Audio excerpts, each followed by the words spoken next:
एक गरीब किसान की कहानी। एक बार की बात है, एक गांव में गरीब किसान अपनी पत्नी के साथ रहता था। उसके पास एक गाय और थोड़ी सी खेती के लिए जमीन थी, जहां वह दिन भर अपने खेतों में काम करता था। तब कहीं जाकर उसे खाने के लिए अनाज हो पाते थे। इस तरह से किसान अपना किसी तरह जीवन गुजारा करते थे, जिस कारण से किसान की पत्नी हमेशा अपने भाग्य और भगवान को कोसती रहती थी कि ना जाने किस जन्म का पाप इस जन्म में भरना पड़ रहा है, जो कि गरीबी में जीवन जीना पड़ रहा है।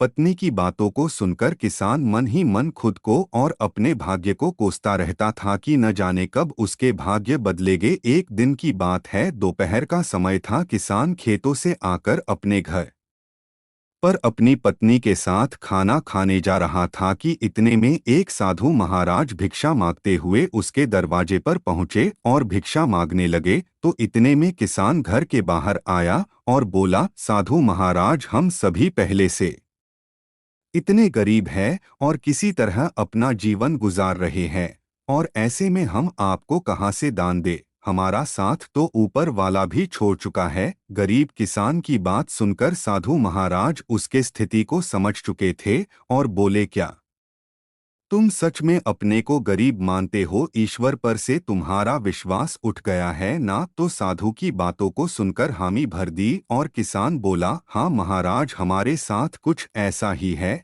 अब आप ही चाहो तो आपके आशीर्वाद से शायद हमारी किस्मत बदल जाए। तो किसान की यह बात सुनकर साधु महाराज ने कहा, ठीक है, जैसा हम कहते हैं ठीक वैसे ही करते जाओगे। तो गरीब किसान बोला, क्या करना होगा हमें जिससे हमारे अच्छे दिन आ जाए और हमारी गरीबी दूर हो जाए? तो साधु महाराज बोले, ठीक है, आज से वह काम करना पड़ेगा जिससे ईश्वर तुमसे प्रसन्न हो। सबसे पहले अपने गाय को बेच दो और गाय के बदले मिले पैसों से अनाज खरीद कर ले आना। साधु की यह बात सुनकर किसान भौंचक्का रह गया। उसके पास अपनी खेत की जमीन और एक यही गाय तो सहारा है, इसे भी बेच देगा तो फिर करेगा क्या?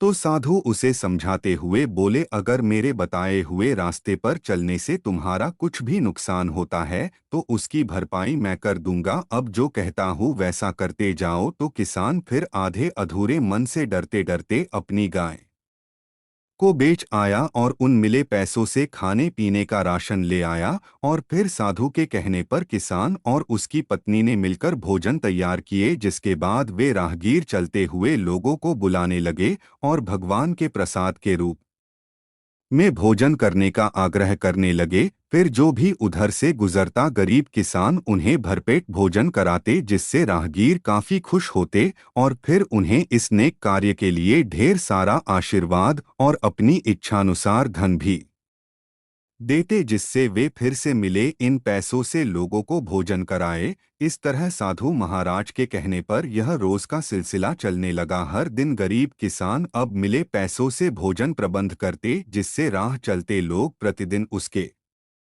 यहाँ भोजन करते और दान के रूप में किसान को कुछ ना कुछ धन जरूर देते जाते, जिससे गरीब किसान के दान की बात धीरे धीरे दूर दूर तक फैलने लगी थी। फिर धीरे बड़े बड़े नगरों के सेठ, साहूकार, व्यापारी, राजदरबारी, जो कोई भी उस गांव से गुजरता उस किसान के यहाँ ही भोजन करता और बदले में किसान को इस महान कार्य के लिए ढेर सारा धन भी देते जाते थे, जिससे धीरे धीरे गरीब किसान मिले पैसों से अमीर होने लगा और अब एक गाय के बदले कई ढेर सारे गाय खरीद लाए और अपने भोजन कार्य को भी बढ़ाने लगा।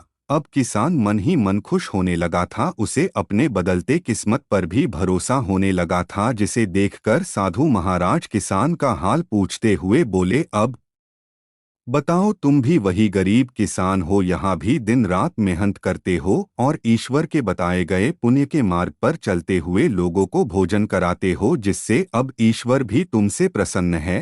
पहले जहाँ खुद के लिए मेहनत करते थे, खुद के लिए ही सोचते थे, लेकिन अब दूसरों के भलाई के बारे में सोचने लगे हो, तो ईश्वर भी अब तुम्हारे इस नेक कार्य में तुम्हारा साथ देते हैं। यानी हम सभी ईश्वर को कोसते तो जरूर है, लेकिन ईश्वर के बताए मार्ग पर चल नहीं सकते।